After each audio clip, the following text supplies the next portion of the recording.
अब पॉइंट हमारे एजुकेशन पे आता है। देखिए किस जैसे हड़प्पन सिविलाइजेशन खत्म हुआ उसके बाद का सिविलाइजेशन चालू हुआ, मतलब सोसाइटी बदलने लगा, तो पॉलिटिकल एंड इकोनॉमिक चेंजेस आने लगे जो हम अब पढ़ने वाले हैं। किस तरह से अब सोसाइटी बदल रहा है पॉलिटिकली भी और इकोनॉमिकली भी। चलिए पहला, द ऋग्वेद लिखा गया है। Rigveda was composed by the people living along the Indus and its tributary. वेद जो पहला वेद कौन सा है? The first Veda is Rigveda. कहां पर होता है? इंडस वैली में हुआ है। और किससे कहां पर हुआ है? नदी के किनारे हुआ है, ठीक है ना, नदी के किनारे जो लोग आते, तो इससे मतलब है कि सभ्यता नदियों पे डिपेंड करती है। जहां नदी हो वहां पर सभ्यता अपने आप स्टैब्लिश होती है। बस समझ आ रहा है? चलिए उसके बाद agriculture settlement emerged in many part of the subcontinent including the northern India, the Deccan Plateau and the part of Karnataka। बहुत इंपॉर्टेंट है, कहां कहां पर एग्रीकल्चर सेटलमेंट होने लगा? नॉर्थ इंडिया में पानी का जहां पर बहाव था, कर्नाटक डेक्कन्स में, कर्नाटका में, यहां पर जहां पर पानी का बहाव था लोग धीरे धीरे सेटल होने लगे। भैया वहां पर रह रहे, कोई आदमी कहां पर जहां पर है वो कमाने का और खाने का तो सोचता है ना, कमाना छोड़ खाने का तो सोचेगा ना, पेट में तो दर्द होता है ना जी। तो अब जब खाने का आदमी सोच रहा है तो आदमी क्या सोचता है कि भैया ऐसा कुछ बनाओ जो सर्वाइव के लिए अच्छा हो। तो आदमी क्या करता है? एग्रीकल्चर करता है। एग्रीकल्चर करने का मतलब क्या है? लोग अब पेस्टोरल लाइफ नहीं जीते, मतलब जगह जगह घूम घूम के नहीं रहते हैं, यहाँ पर रहा बंजारा का जीवन फिर निकल के दूसरी जगह रहा, नहीं। अब क्या होता है, जैसे ही एग्रीकल्चर करने लगा तो एक आदमी एक ही जगह रहता है, ठीक है ना, और वहीं पर अपना पूरा सेटलमेंट होता है। मेरे गांव में अभी भी बहुत जगहों में, ठीक है ना, ऐसे ऐसे मतलब बहुत जगहों में क्या, गांव में अभी भी लोग सिर्फ तेल और नमक खरीदते हैं और कुछ नहीं करते। गेहूं, आटा, वो सब वहीं पर उगाते हैं। उसके बाद सब्जी, ठीक है ना, फिर वो लोग पोल्ट्री खुद ही रखता है, ठीक है ना, फिर इवन बकरा वकरा भी रखता है, सो दैट कि कोई फेस्टिवल्स में बलि वली देके उसको खाया जा सके। मतलब पॉइंट ये है कि आदमी अपना सर्वाइवल के लिए, सेटलमेंट के लिए जो नीड है वो सब खरीदता है। इसी के लिए गांव में जानता है आदमी जो 10,000 कमाता है ना वो राजा है। क्यों? क्योंकि खर्चा तो सिर्फ 1,000 रुपया है ना जी। आदमी कितना लीटर तेल ले लेगा? 5 लीटर। नमक कितना ले लेगा? 2 किलो। इसके बाद हल्का फुल्का मसाला, तो 1,000-1,500 में आदमी का काम खत्म हो जाता है। और बाद बाकी का जो पैसा है वो रख लेता है, बाकी सब उसका चीज़ों में आ ही जाता है।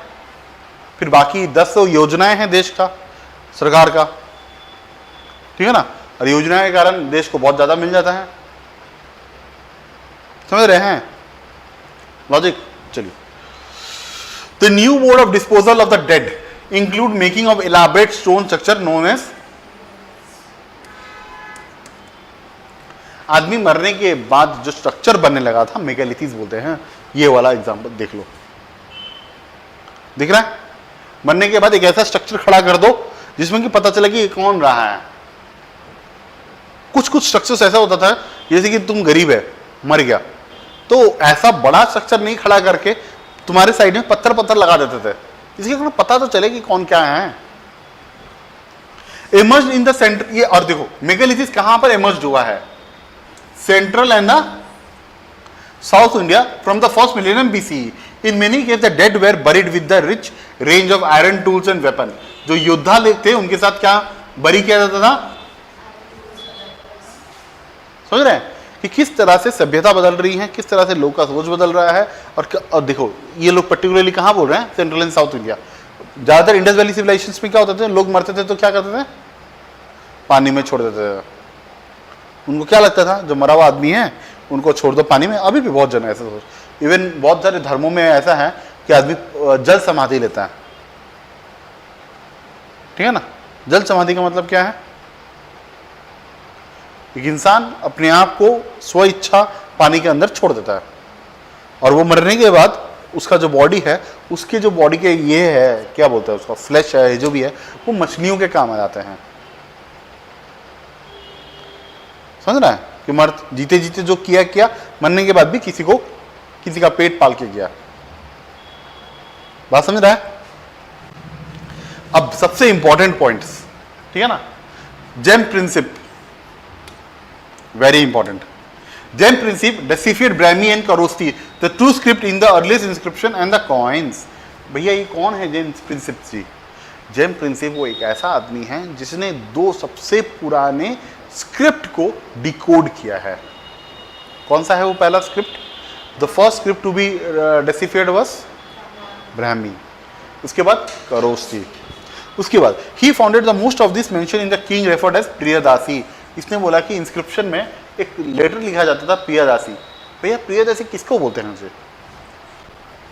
अशोक को बोलते हैं, the famous ruler from the Buddhist text. Priyadasi का मतलब क्या है? Pleasant to behold. ठीक है, ये क्वेश्चन बहुत बार आता है। Pleasant to behold.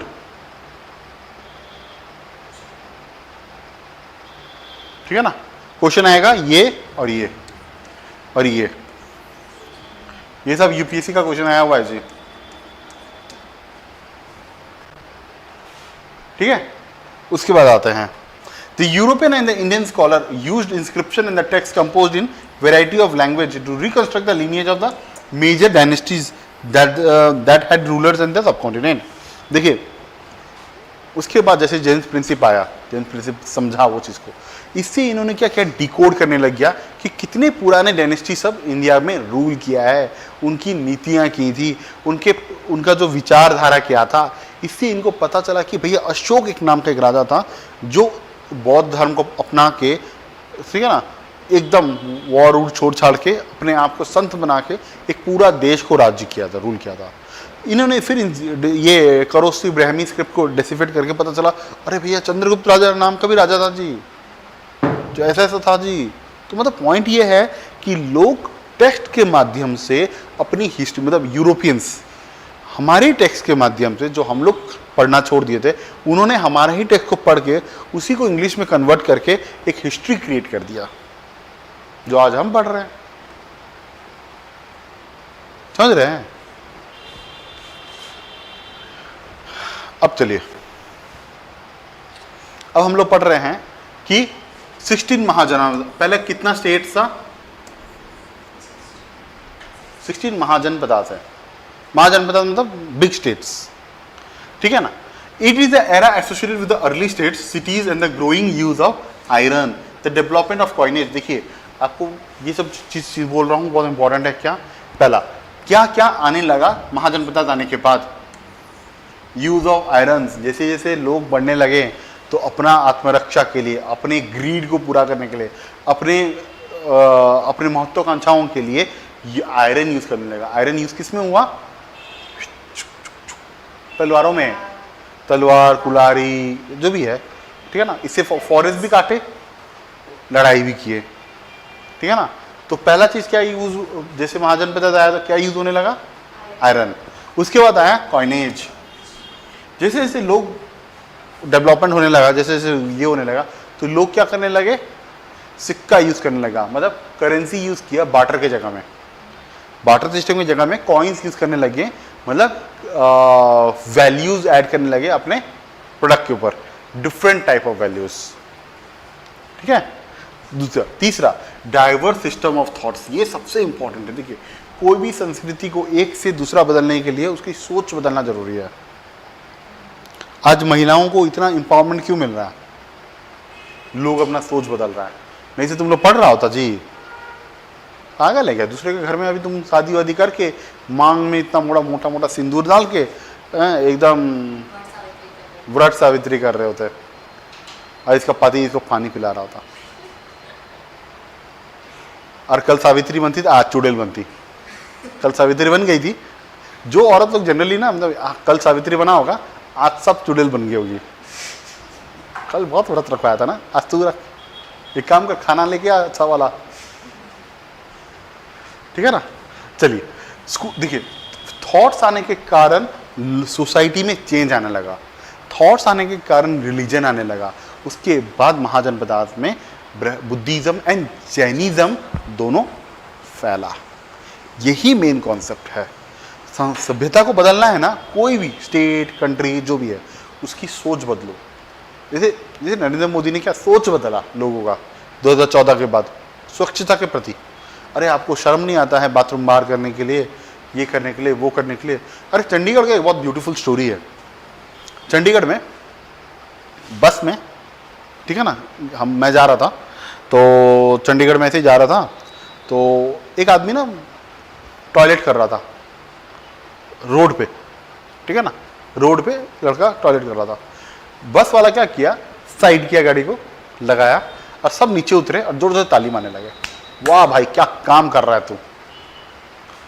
इतना गंदा ऑफेंड हुआ वो, मेरे को नहीं लगता उसके बाद वो शहर में कोई ऐसा खड़ा होकर टॉयलेट करेगा। समझा है? आदमी मारा पीटा थोड़ी ना, उसको कुछ बोला क्या, कुछ नहीं किया ना, बस उसको इस तरह से महसूस कराया कि वो जिल्लत फील करे। आत्मग्लानि जब तक नहीं आता है ना, पता ना, बच्चे वही पढ़ते हैं क्लास में, वही बच्चे टॉप करते हैं जिसको अंदर से आत्मग्लानि हो कि मेरे माँ बाप ने पैसा दिया है जी।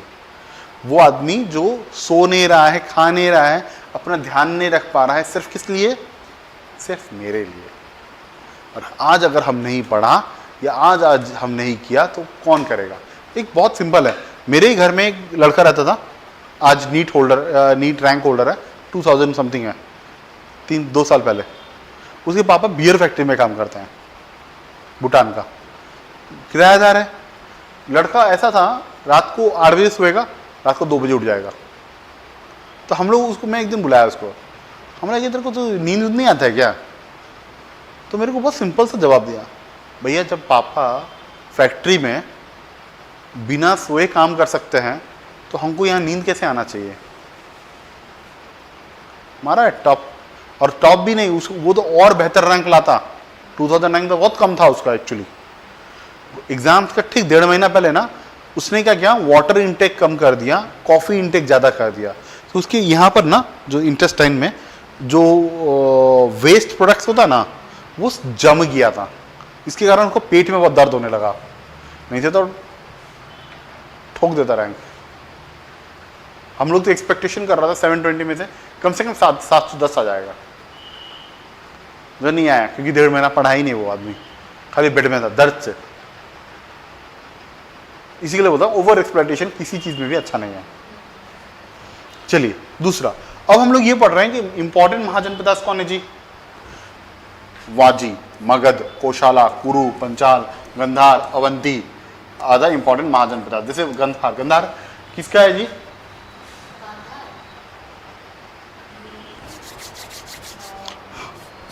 कौन फेंकता है ऐसा? Very good. पांचाल का कौन है जी? पांचाली। कुरु? मगध? जरासंध। मतलब समझ रहे हैं, हर किसी का एक एक अपना अपना सिग्निफिकेंस है महाभारत के से, समझ रहे हैं महाजनपदास में। चलिए, the Mahajanapadas were ruled by the kings and some known as ganas और sanghas. Mahavira and the Buddha belong to such ganas. इसको महाजनपदास को क्या बोलते थे जी? घना और संगास। संघ के आदमी हैं हम लोग, मतलब एक ही कम्युनिटी के आदमी हैं, उसको बोलते थे ये लोग। दूसरा, ये महावीर एंड बुद्ध जी वहीं के हैं। The raja probably control the resources such as land collectively. राजा ही तो सर्वसर्वा था ना जमीन का, ठीक है। Each Mahajanapadas had a capital city which has been fortified naturally. देखिए जैसे जैसे कंट्रीज बढ़ने लगा, मतलब स्टेट्स बढ़ने लगा, महाजनपदास बढ़ने लगा, तो लोगों के अंदर डर भी आने लगा।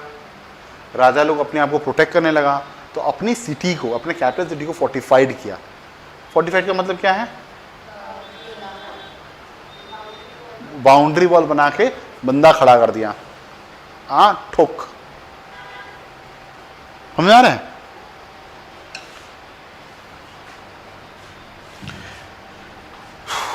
Maintaining this fortified city as well as providing for inception, the army and the bureaucracy required resources. क्योंकि fortified करने लगा, आपको आर्मी चाहिए, ब्यूरोक्रेसी चाहिए, तो आपको रिसोर्सेज जो चाहिए, क्योंकि आर्मी एंड ब्यूरोक्रेसी को मेंटेन करने के लिए क्या चाहिए? पैसा, मोटा पैसा चाहिए, समझा? ये फर्क है। इसी के लिए बोलते हैं state is run by the purses. Chanakya बोलता है state is run by the purses, पैसा से देश चलता है। आज पाकिस्तान का हालत क्या है जी? भिखमंगा कटोरा लेके बैठा हुआ है, पर फिर भी उस भिखारी का अकड़ नहीं टूटता है। गजब लेवल का भिखारी है जी, ठीक है ना? कटोरा है हाथ में, अकड़ नहीं टूट रहा भाई का। और क्यों खराब है जानता है उनका हालत? इसलिए नहीं कि पाकिस्तान में लोग टैलेंटेड नहीं है, नहीं नहीं नहीं, गलत फहमी है। बहुत टैलेंटेड है। यूरोपियन आदमी, ये एशियन है ना, ये लोग, हम लोग सब एशियन है, ठीक है ना? बहुत तगड़े होते हैं। सबसे गंदा रोल पाकिस्तान में जिसने रोल प्ले किया है वो है उनका खुद का सरकार। जिन्ना से लेके आज तक, भुट्टो तक, सबको एक ही चीज किया है, क्या? कम्युनिटी के अंदर इतना जहर डालो कि मैं उसको रूल कर सकूं। और उसके बाद आर्मी ने एक ऐसा डर बना दिया है पूरे सोसाइटी में कि देखो, तुमको अगर आर्मी नहीं चाहिए ना, तो इंडिया आके तुमको कब्जा कर लेगा। तो वो चीज कैसे समझाया जाए सोसाइटी में? इन्होंने क्या किया, बच्चों की किताबों में इसके बारे में लिखा गया कि देखिए, हम लोग जब पार्टीशन हुआ था, ये लोग बहुत अत्याचार किया और हम लोग ऐसा है, और आज भी हम पे बहुत जलता है ये लोग।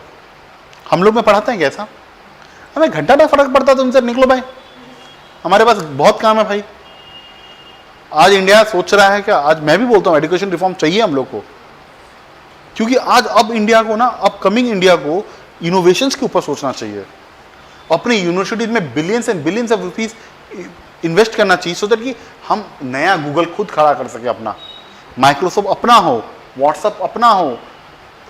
मैन्युफैक्चरिंग सेक्टर्स के लिए एप्पल का हम लोग मोहताज ना हो कि वो यहाँ पर फैक्ट्री खोले, नहीं, उससे बेहतर कंपनी बनाओ, यहाँ पर उनसे बेहतर प्रोडक्ट बनाओ, सस्ता बनाओ, अच्छा बनाओ और ग्लोबल लीडर बनो।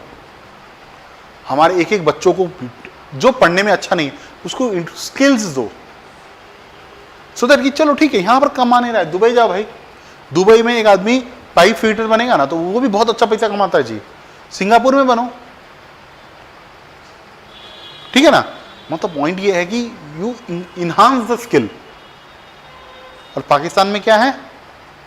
सुबह उठो, हाँ, मुर्गा ठूसो, दोपहर को मुर्गा ठूसो, रात को मुर्गा ठूसो, उसके बाद शाम को बैठ के बोलो इंडिया गंदा है, इंडिया खराब है, इंडिया वो है। और इंडियंस को क्या है? घंटा ना फर्क पड़ता, हम आगे बढ़ रहे हैं भाई। हमारा कंपटीशन तुम हो ही नहीं भाई। हमारा कंपटीशन अब यूएस है, चाइना है। हमें उनसे ज़्यादा बड़ा इकोनॉमी बनना है, उनसे भी नहीं है, एक्चुअली अपने आप से है। कि आज 5 ट्रिलियन है तो कल 7 ट्रिलियन होंगे, 7 के बाद 12 ट्रिलियन होंगे। अब हम अपने ऊपर करना है, अर्थव्यवस्था को अपना बढ़ाना है। चलिए, Brahmanas belong to composing Sanskrit text known as Dharmasutra. देखिए, ये जो सोसाइटी बना, सोसाइटी को तो गवर्न करने के लिए रूल्स चाहिए ना जी। हाँ, तो गवर्न करने के लिए किताब लिखा गया, दैट इज धर्मसूत्र। धर्मसूत्र में क्या बोलता है? ये लोग नॉर्म्स खड़ा कर दिया for the ruler as well as for the social categories.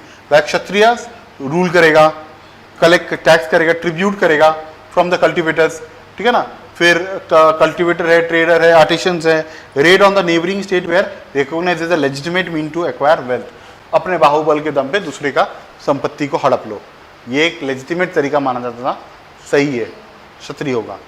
ये रिसोर्स चाहिए ना जी, अपना साम्राज्य को बड़ा करना है, तलवार के थ्रू बढ़ाओ, ठीक है ना? फिर धर्मसूत्र में पूरा कैटेगरीज वाइज बताया गया है कि ये रूलर को कैसा लाइफ जीना चाहिए, किस तरह से उसका आचरण होना चाहिए, किस तरह से कॉमनर होना चाहिए, किस तरह से ब्राह्मण को अपना जीवन लर्निंग एंड एजुकेशन पर देना चाहिए। क्षत्रिय को अपने आर्म्स को बड़ा, बाइसेप्स को 18 इंच बनाने में बिलीव करना चाहिए। ट्रेडर्स को पैसा कमाने में सोचना चाहिए। शूद्र को बेचारा सिर्फ सेवा करने में लगना चाहिए। ये सोसाइटी को डिवाइड किया, और ये नहीं बोला कि बाय बर्थ करो, धीरे धीरे लोगों ने उसको बाय बर्थ बना दिया। चलिए, यहां तक खत्म करते हैं, फिर कल फिर से आगे मतलब कमिंग टाइम पे फिर करेंगे। द फर्स्ट अमंग द सिस्टीन्स आर, सबसे जो पावरफुल था मगध। बहुत इंपॉर्टेंट है क्योंकि Magadha in present day Bihar became the most powerful Mahajanapada. देखिए आज बिहार एक बहुत ही ब्यूटीफुल एंड बहुत ही तगड़ा स्टेट था, समय के साथ राजनीति ने उसको बर्बाद किया है जी। राजनीति और जातिवाद ने बर्बाद किया है। हम यादव हैं, हम ये हैं, हम क्या ना भूमार हैं, हाँ हम ब्राह्मण हैं, ठीक है ना, हम लोअर कास्ट हैं, अपर कास्ट है। नहीं, से जितना रिसोर्सेज बिहार के पास है, बिहार एंड झारखंड के पास, शायद ही बहुत कम स्टेट्स में ऐसे पावरफुल होते हैं। और बिहारी लोगों का सबसे बड़ा ताकत क्या जानता है? मेहनत से नहीं डरते। 12 घंटा बोल रहे हैं, 16 पढ़ लेंगे भाई, छोड़। क्या चाहिए जी? चावल, छोड़। चावल और माड़ भात खा के रह लेंगे। मगर पॉइंट ये है ना कि हमारा पॉलिटिकल सिस्टम ही बर्बाद कर दिया गया है। पहले मगध इतना क्यों पावरफुल था? सुनो, पहले क्या था? Magadha was a region of, क्यों? गंगा जी बहते हैं जी, तो लैंड बहुत तगड़ा फर्टाइल था। उसके बाद आयरन माइंस, इसकी जो आज के प्रेजेंट डे में झारखंड में है, accessible and provide resource for the tools and weapons. आदमी लोग पत्थर और ये लेके आता था, हम लोग भाई लोहे का तलवार लेके आता था, धारदार चीज। एक काट से मारेगा तो क्या होगा? ऐसे करेगा आदमी। सोच, एक आदमी लकड़ी लेके आया, लकड़ी से मारा तो आदमी हाथ दिखाया, हाथ में लग गया। पर वही तलवार मारा, हाथ दिखाएगा तो क्या होगा? समझ रहे हैं कितना बड़ा डिफरेंस है? ठीक है ना। Elephants, elephants an important component of the army were found in the forest in the region. इन्होंने अब एलिफेंट्स को यूज करने लगा। दो तरीका की यूज किया है। देखो इन्होंने क्या किया, एलिफेंट्स को, जो पागल हाथी है उनको आगे रखा, हाँ उनको मतलब क्या बोलते हैं, हड़िया बोलते हैं ना, हड़िया, हाँ हड़िया पिलाया और उनके पीछे से कुछ ऐसा नॉइज किया कि वो आगे दौड़ने लगा। वैसे भी वो पागल था, उनको कोई यूज तो था नहीं। अब ये जब आदमी जब हाथी दौड़ा तो वो एक के साथ 100 आदमी को मारते हुए निकला। बहुत बड़ा फैक्टर। और दूसरा, जो राजा था, जनरल था, वो लोग हाथी के ऊपर बैठ के युद्ध करने लगा, जिसके कारण क्या हुआ था कि दूसरा आदमी जो उसको मारने का कोशिश कर रहा था वो बहुत ही डिफिकल्ट हो जाता था। और तीसरा, जो आदमी ऊपर बैठा है, ठीक है ना, वो अपना अगर तलवार फेंकेगा नीचे, वो कितनी फोर्स से नीचे जाएगा। नेचुरल ना, जब ऊपर से नीचे कुछ सामान गिरता है, force is equal to mass into acceleration, तो वो ज्यादा स्पीड से जाता है कि नहीं? तो नेचुरली इनके पास बहुत बड़ा एज था एलिफेंट रखने के कारण, ठीक है ना। The Ganga and its tributary provide a mean for cheap and convenient communication. देखिए जैसे नदी जा रही है, ठीक है, नदी जा रही है, यहां पर अगर युद्ध हो रहा है, मान लो यहां पर आदमी है, यहां से चल के जाने में कितना टाइम लगेगा? मगर वही जगह में अगर यहां पर एक आदमी को, उसको इंडिकेशन मिल गया कि भाई हम यहां पर, मेरे को सामान चाहिए, तो वो क्या करेगा? पानी में छोड़ेगा और इसको पानी के धार के थ्रू नीचे आ जाएगा। और दूसरा बात, जल्दी होता था, चीप था। एक घोड़े को या हाथी को या इंसान को तुम कम्युनिकेट करने के लिए लगाओगे तो ज़्यादा पैसा लगता है। नदी के बहाव में अगर जहाज को अगर तुम चलाने के लिए दोगे तो वो आसान है, ठीक है। पहला राजा कौन था जी? बिंबिसार। उसके बाद अजातशत्रु। उसके बाद बढ़ते गया फिर महापद्मनाभन, ठीक है ना, Nanda dynasty, the best known Rajagriha, the Prakrit name is present is Rajgir in Bihar, was the capital. पहले कौन था? राजगढ़ था। Rajgarh was a fortified settlement, later the capital was shifted to Pataliputra, present day Patna, commanding the route of communication along the, ठीक है ना। पहला क्या था? राजगढ़। उसके बाद क्या आया? पाटलिपुत्र। और पाटलिपुत्र का सबसे अच्छा बात क्या है? गंगा व्यवस्था। तो इसके लिए चीजें उनके लिए आसान था, ठीक है ना। अरे आदमी ना जिंदा रह लेगा महीना भर भी, पानी पी पी के भी। अब पानी तो मिले। Let's over the class, thanking everyone. कल फिर उसके बाद हम लोग फिर से नेक्स्ट क्लास में हम लोग आगे वाला जो टॉपिक है अर्ली एम्पायर से पढ़ना स्टार्ट करेंगे। समझ में आया? कोई डाउट? चलिए।